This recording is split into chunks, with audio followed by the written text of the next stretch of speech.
You have to stay home while we go on our family trip because it's more fun without anyone else there. My mother-in-law said happily on the phone. I might bring you back a souvenir if I remember. I was supposed to go on this trip with my in-laws and my husband, but now they were leaving me behind. Ever since I married her son, my mother-in-law, who really loves him, never misses a chance to say something mean or bother me. Staying home might be a problem, I said back, but my mother-in-law just laughed like she was making fun of me. Is it a problem for you? Just think of it as punishment for not doing what I say. Then she hung up. It's not a problem for me, it's a problem for you guys, right? My name is Jessica, and I'm 30 years old. I do housework and work part-time at the local supermarket. It's been 3 years since I married my husband, Mike, who used to work with me. Even though we worked in different parts of the company, we talked a lot before we started dating. What really brought Mike and me closer together was a party at the end of the year at our office. It was a big gathering with people from different departments. Luckily, I ended up sitting next to Mike. Since we were already friends, we talked easily. At one point, Mike had to leave for the restroom and I was left alone. That's when a boss from another department, who had been drinking a lot, started bothering me, trying to get me to drink more. I didn't know what to do because he was a boss I didn't know well. Just when I was feeling uncomfortable, Mike came back. He saw what was happening and calmly took the boss away to another table. When Mike came back to our table, he asked if I was okay and joked about how the boss couldn't handle his alcohol. That's when I started seeing Mike in a new way, and I confessed that I had feelings for him. That's how our relationship started. Things went smoothly from there, and we got married 3 years ago. Even though we don't have kids yet, our marriage is strong and happy. Even though Mike and I are happily married, there's one big problem. My mother-in-law, who we're currently living with, when we first got married, we had our own apartment, but there was a fire in the building next to ours, and our place got flooded with water from the firefighting efforts. We had to leave because our apartment wasn't safe to live in anymore. We didn't know where to go, but Mike's mom offered for us to stay with them. We were thankful for the help and moved in with them. But things got difficult after we moved in. My mother-in-law, who already made mean comments sometimes because she loves Mike a lot, started nagging me more often. One weekend, for example, I had finished all the chores and was relaxing with a cup of coffee in the living room. When my mother-in-law came home, she started bustling around the house. Then she came up to me and said, "Jessica, you're not cleaning properly. You need to spend more time on it and be thankful for your hard-working husband. As his wife, it's your job to support him. I can't believe you can't even do that much. If you're not happy, then you should leave right now." Honestly, I felt frustrated thinking, here we go again. My mother-in-law constantly criticized me, and it seemed like it happened almost every day. I figured the only reason she agreed to let us stay with them was because she wanted to be close to her son, Mike, again. My presence as his wife probably just annoyed her. "Mom, please don't be so hard on Jessica," Mike stepped in. "But there's some truth to what you're saying. Even though she works part-time, she shouldn't slack off on chores." Mike often took his mom's side, which sometimes made me wish he'd support me more as his wife. I never meant to neglect the housework. Even though I work 4 days a week, I always make sure to take care of our home and family of 4, even when I'm not feeling well. On the other hand, my mother-in-law, who's a homemaker, spends most of her time going out and having fun. Since we live in her house, I couldn't complain openly. I just try to be patient in this uncomfortable situation. Then one day, something unexpected happened. Mike suggested that we go on a trip, just the two of us. "Why don't we go to a spa resort next month? The busy season at work is over and I need to use up some of my annual leave. I thought it would be nice for us to relax somewhere." A spa sounds amazing. "I haven't scheduled any work shifts for next month yet, so I can take time off," I told Mike. After talking it over, we decided to go on a 2-day spa trip in the middle of next month. Since we planned to go during the week, we expected to have a peaceful and unhurried time together. I was thrilled about the trip and couldn't contain my excitement. Whenever I had a moment, I found myself researching our destination. Just as I was getting ready to book our stay, my mother-in-law said something surprising. "Jessica, I heard you and Mike are going on a trip. Why didn't you tell me?" she asked. Well, I stuttered, worried about how she might react. Then she said exactly what I feared she would. "Next month is my husband's and my anniversary. I was thinking of celebrating with a family trip. A fancy hotel would be nice." I really didn't want to go on a trip with my mother-in-law. Mike and I were planning on going by ourselves this time. How about we all go together next time? I suggested, hoping to compromise. But my mother-in-law wasn't having it. It won't be the same if it's not this time. It's our anniversary celebration. Just as I was about to respond, Mike walked in from work. Welcome home, Mike. We were just talking about the trip, my mother-in-law said enthusiastically. Oh, I'm excited, Mike said, seeming to agree with his mom. I wondered how she found out about the trip, but it seemed like Mike might have told her. Mike noticed my look and seemed a bit uneasy.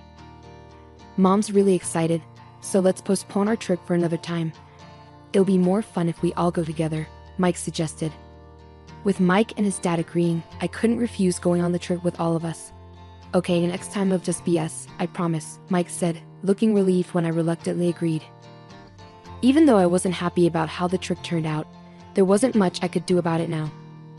At least I decided I'd be the one to pick the places we visit and the food we try. So I took charge of booking hotels and planning our sightseeing. Then came the day of the trip.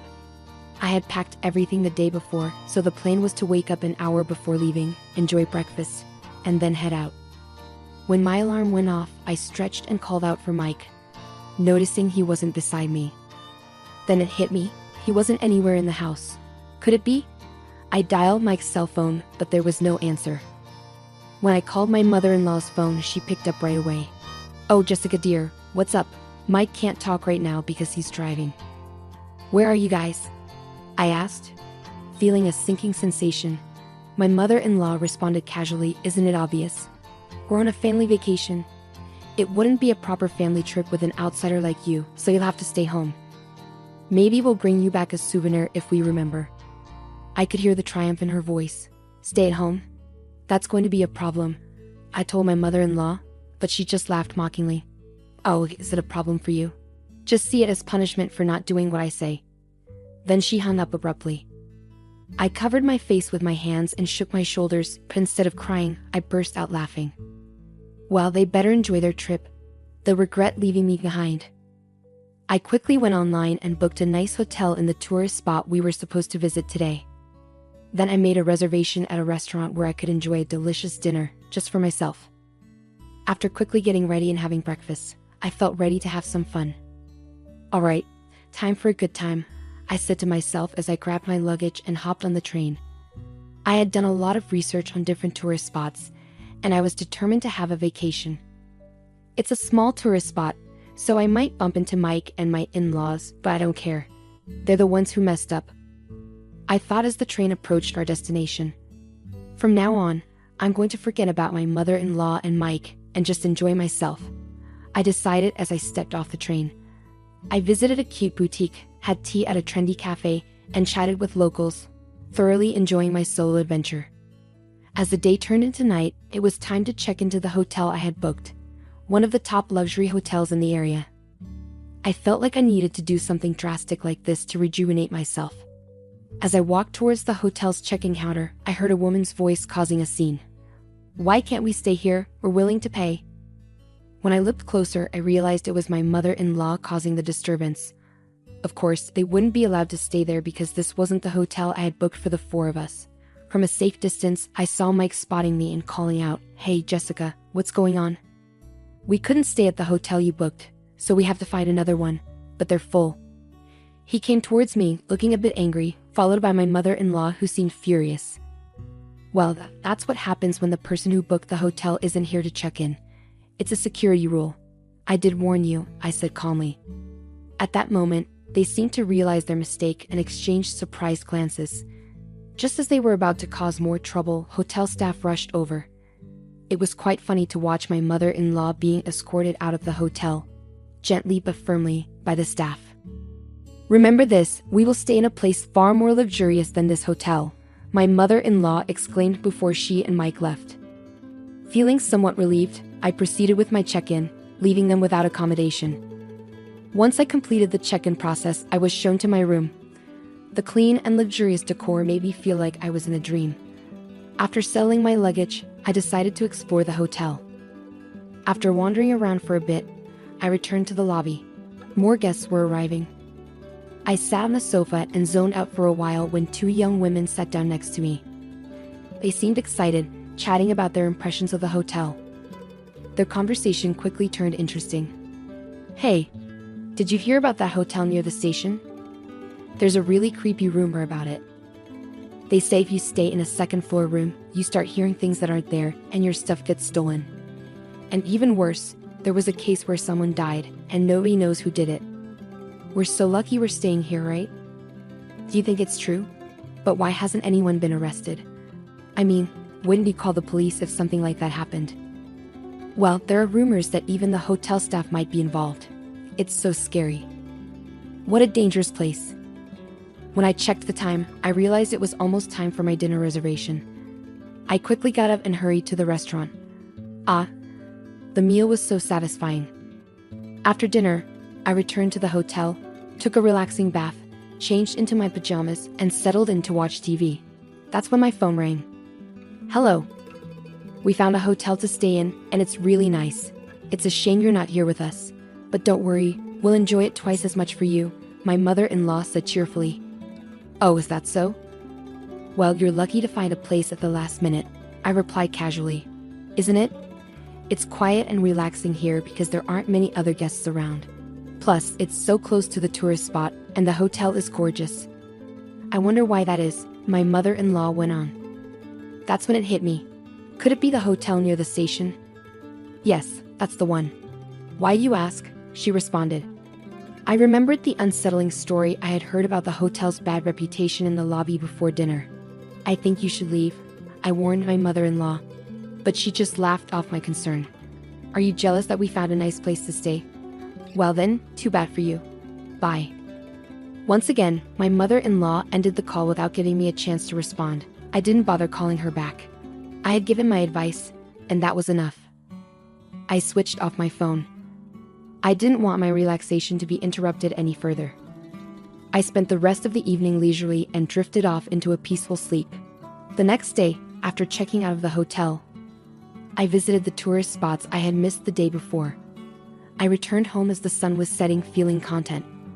As I approached the house, I noticed light leaking out from the windows, indicating that the three of them had already returned home. "I'm back."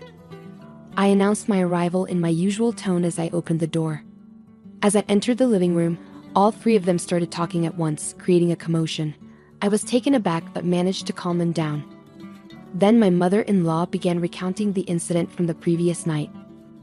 After they had all gone to bed, they heard sounds of wrestling and someone entering the room.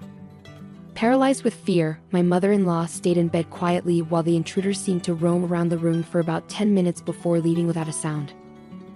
Feeling relieved, my mother-in-law eventually fell back asleep, only to wake up the next morning to find that all their belongings, including wallets and smartphones that were left on the desk, were gone. The only things left were the coin pouch and key holder that Mike had kept in his jacket's inside pocket. In a panic, they rushed to inform the hotel staff, only to be told, "You still need to pay for the room." Shockingly, the hotel staff didn't even call the police. Feeling helpless, the troubled trio used a coins mic to make a call from a public phone to a nearby relative, pleading for help. Luckily, the relatives arrived swiftly, covering the hotel charges and arranging for their safe return home. They promised to report the incident to the police soon. However, their frustration turned towards me. "If only you had warned us more seriously to leave, we wouldn't have ended up in this mess," my mother-in-law scolded. "That's right, Jessica, you bear some responsibility for this incident. What are you going to do about it?" Mike added, joining in with his mother's scolding. But if my in-laws hadn't left me behind to go on their trip, none of this would have happened in the first place. "I did warn you, didn't I?" I responded honestly. Mike's face went pale. "Shut up. You're just the wife. Don't get cheeky. We're getting a divorce. I can't put up with you anymore." I was stunned into silence. I quietly went to our bedroom, retrieved something from the cabinet, and returned to the living room to show it to Mike. "Divorce? Fine by me. I don't need a husband who won't stand up for his mistreated wife," I declared firmly. Mike's face went pale. What I had brought out were the divorce papers I had asked a lawyer to prepare. I had been getting ready for this possibility. "Maybe we should take some time to think about it," Mike stammered, but my mother-in-law saw an opportunity to push Mike towards the divorce. You should just get rid of such a terrible wife now. Your mom will find you someone better, he urged. Unable to go against his mother's wishes, Mike eventually agreed to the divorce. Well then, goodbye. Please enjoy your life with your beloved family, he said, breaking down. Ignoring Mike's emotional state, I left the house. Later, through my lawyer, I submitted the divorce papers, and the divorce was finalized. Despite Mike's attempts to reconcile, I ignored them all. Meanwhile, my mother-in-law, who had succeeded in getting rid of me, seemed happy for a while, but her joy didn't last long.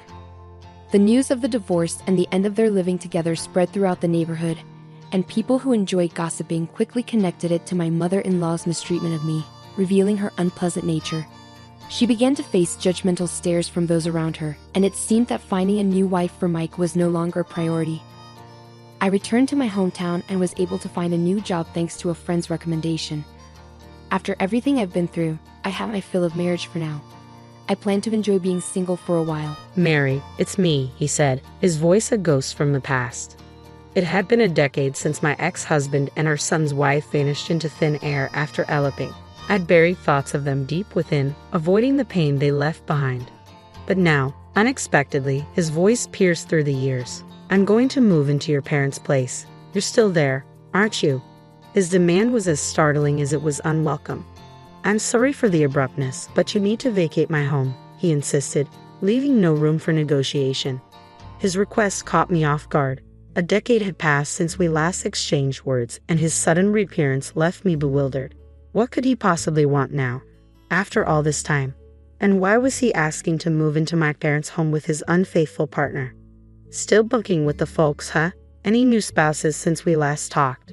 His inquiry dripped with a mix of curiosity and condescension. Get out of there, pronto. Anger surged within me for the first time in a decade, fueled by his audacity to mock me further. Little did he know, my living arrangements had changed drastically over the years. Sorry, but if you're eyeing my parents' place, you're out of luck, I retorted. Huh? His confusion was palpable, a stark contrast to the rage boiling within me. I made it clear to him that after a decade, my determination had only grown stronger. Mary Kane, 60 years old, and still teaching part-time at a private school, I asserted.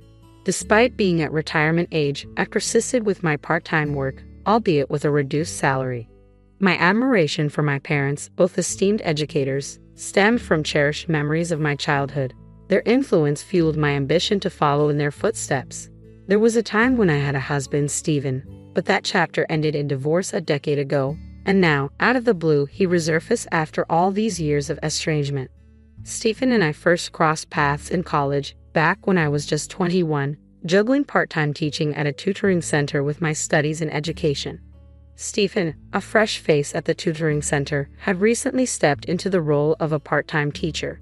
Despite his seniority in years, it fell upon me with my longer tenure to mentor him as directed by the center's director.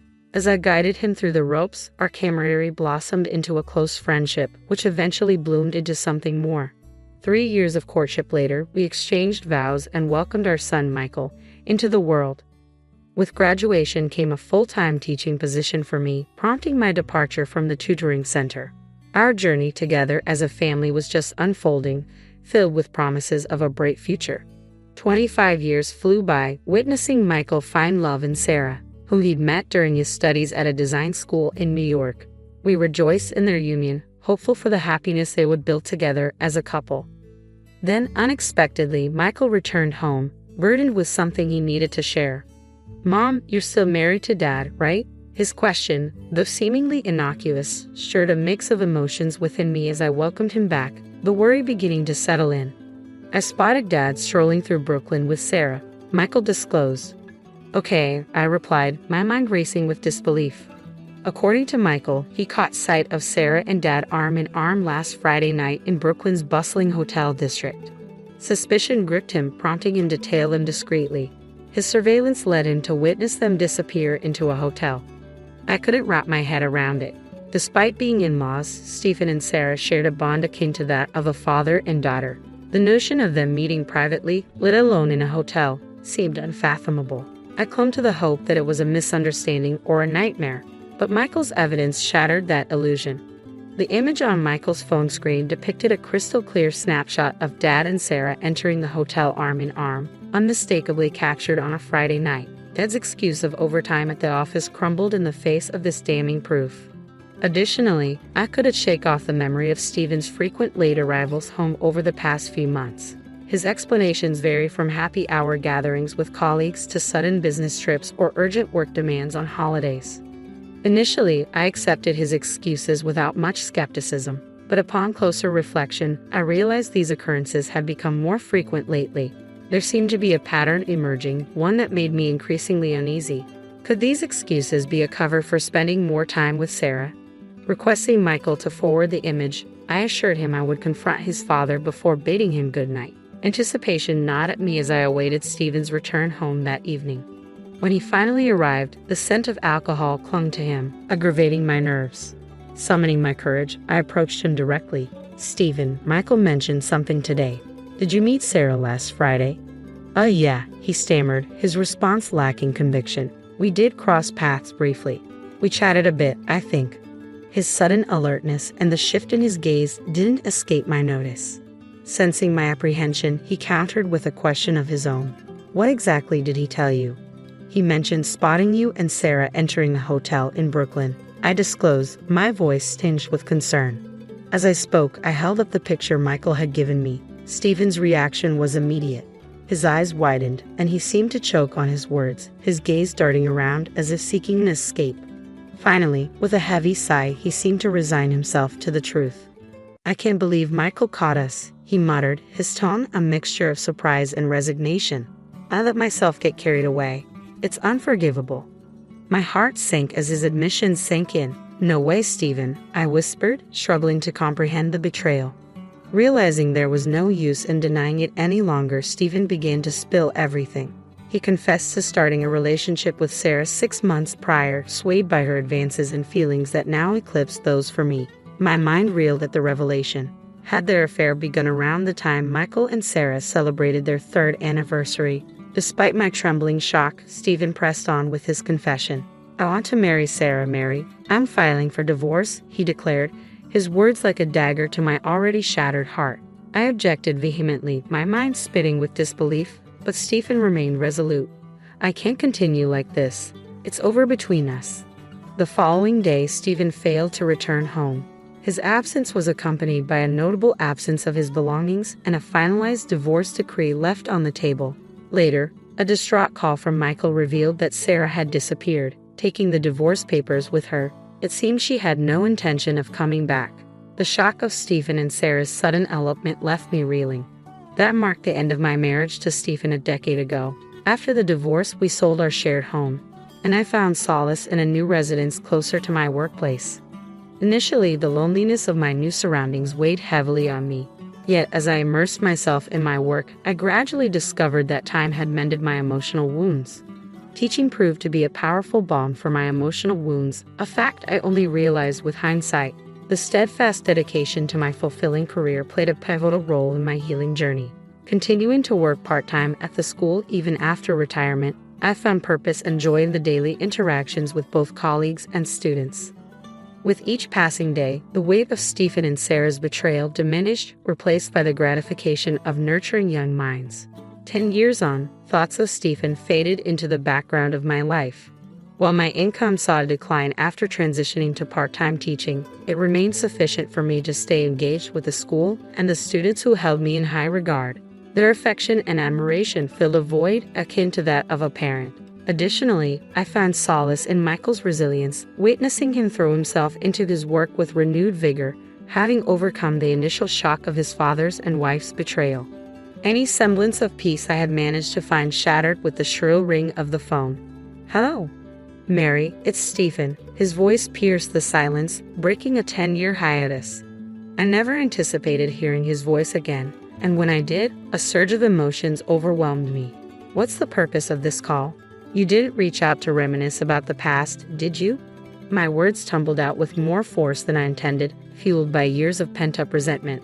After all, it was Stephen who had insisted on the divorce, leaving me to pick up the pieces. Stephen, ever composed and seemingly indifferent, countered, "Come on now, what's the point of this? Why did you even bother contacting me? You're the reason we're no longer together. I've moved on, Mary. You're not my husband anymore, and I have no interest in seeing you or hearing your voice. Let's cut to the chase, Mary. You're back at your parents', right? His casual interruption grated on my already frayed nerves, prompting me to raise my voice once more, struggling to contain the surge of emotions stirred by his insensitive and light-hearted tone. Stephen pressed on, oblivious to my turmoil. Sarah's expecting, he announced, the news hitting me like a freight train. But raising the child is proving more financially challenging than we anticipated. Making ends meet has become increasingly difficult. According to his account, despite the significant age gap of 30 years, he and Sarah had shared a passionate bond. However, the dynamics shifted when Sarah fell pregnant last year, upending their lives. Both Stephen and Sarah had quit their jobs ahead of the due date, only to find themselves struggling to secure new employment. Forced to scrape by with part-time work, they faced mounting financial strain. With Sarah unable to work following the birth, their precarious financial situation loomed large.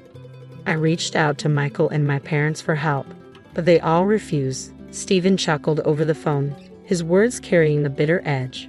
Stubborn lot, aren't they? His laughter echoed in my mind, conjuring images of Stephen's stern father, determined mother, and sullen younger brother, faces I hadn't seen since their wedding 13 years ago. His family, a portrait of strictness, resolve, and seriousness, had cut ties with me after the divorce. Yet, despite our estrangement, I never imagined Stephen as the type to tolerate infidelity or betrayal within his own family. So, what? You expect me to stay in our old house? I said yes, but first prioritize your relationship with your wife. Your eldest daughter and first grandchild should take precedence over a mere teacher. Leave now. His abusive tone ignited a fierce anger within me. Had my memories of Stephen over the past decade been too idealized? I hadn't anticipated this callousness from him. Then a realization dawned on me. In a subdued voice, I uttered, I'm sorry, but if you're referring to my parents' house, it's no longer ours. What do you mean? Stephen's confusion mirrored my own until I clarified. Both my parents passed away. Dad 3 years ago, Mom just last year. Their house became too much for me to manage alone, so I sold it. I don't have a house to offer you, Stephen. Ha. I won't disclose my current address, and even if I did, you're not welcome here. Don't ever show up. Stephen's voice boomed with authority. What about my inheritance? When your parents pass, should the family home and money come to me? I frowned, angered by Stephen's cold calculations regarding my parents' demise. It was evident he had his eyes set on not only my funds but also my parents' estate. Despite his mention of familial ties, it was too late for any semblance of trust. I had already received my rightful share from my parents' estate, including their house. My parents had made it clear they wouldn't leave a single cent to a man who shamelessly eloped with their daughter-in-law a decade ago. On the day of our divorce, they were incensed upon learning of Stephen and Sarah's betrayal from Michael and me. Their fury was justified. They had treated Stephen like their own son, only to be repaid with the gravest betrayal. Before their passing, my parents took proactive steps to secure their estate, drafting a will to ensure everything, including our family home, would pass on to me in the event of Sarah's return. 7 years after my father's demise, my mother followed, leaving me the sole inheritor of our family's estate. While reluctant to part with the cherished memories embedded in our home, I honored my parents' wishes and decided to sell it. They hoped it would shelter someone more deserving than Stephen and Sarah. Stephen's reaction was explosive upon learning of this decision. Don't play dumb. You can't. This is absurd. They wouldn't approve. The inheritance was legally passed down to me, I countered firmly, and their forgiveness isn't something I seek, especially not from Stephen and Sarah, who've done nothing but cause turmoil. Stephen, who had idled away his days, had no business meddling in my affairs. As I gazed at my disconnected phone, I realized Stephen's true colors. Someone who would abandon others for his own gain, then lash out when denied. It was a revelation that my ex-husband, with whom I'd shared years of my life, could be so immature. As contempt simmered in my heart, another call came through, this time from Sarah. You didn't bother to inform me about my own in-laws passing, she accused, her voice dripping with accusation. But her words failed to move me. If Sarah had truly been shocked by my parents' deaths, she would have expressed condolences or a desire to pay her respects. Instead, she immediately steered the conversation towards inheritance, legacy, and money, revealing her true priorities. Neither Sarah nor Stephen deserved a place before my parents' altar. With that thought in mind, I cut Sarah off before she could finish speaking. Later, I received a call from Michael. "Mom, did Dad and Sarah show up at your place?" he inquired. "No, they didn't, but they called, asking about the house and their inheritance," I replied. Michael's voice carried a hint of resignation. "I see. I thought they might reach out, especially after they visited me the other day." "Michael, are you okay? Did they cause any trouble?" I asked, concerned.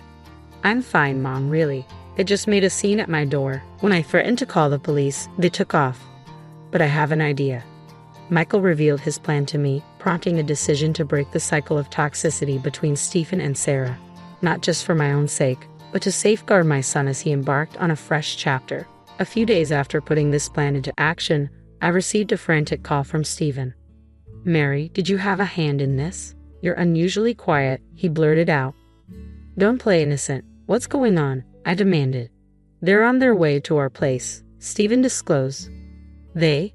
Who?" I pressed for clarification.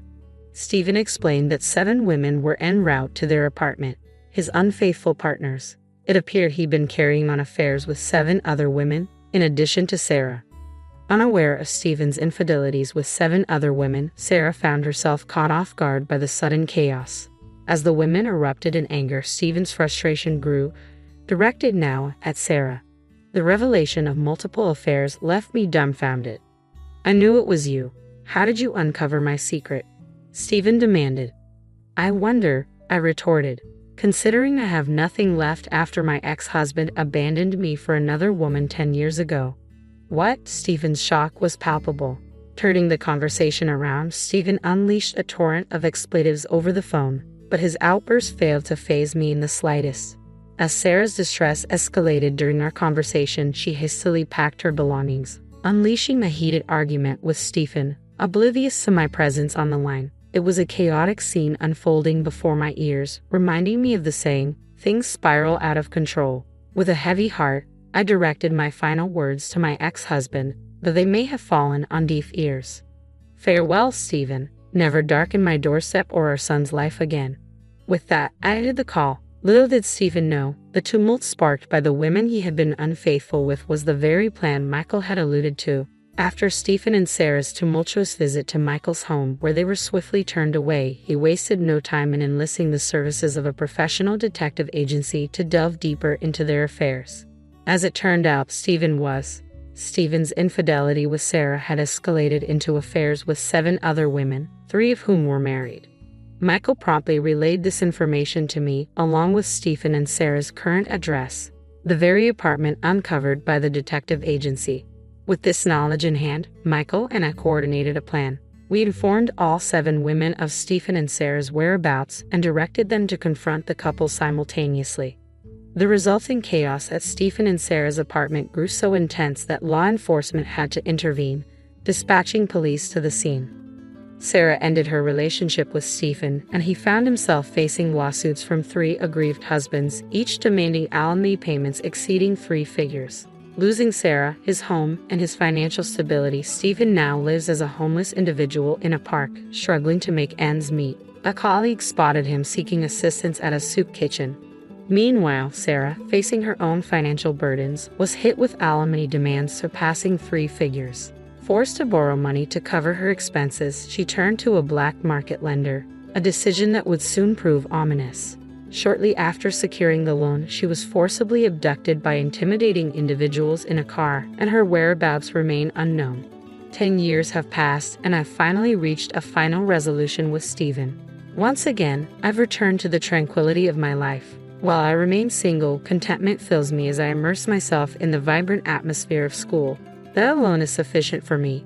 In time, Michael found love with a woman who has a child of her own. They are now dating with the intention of marriage. My heart swells with hope that Michael, too, will discover a newfound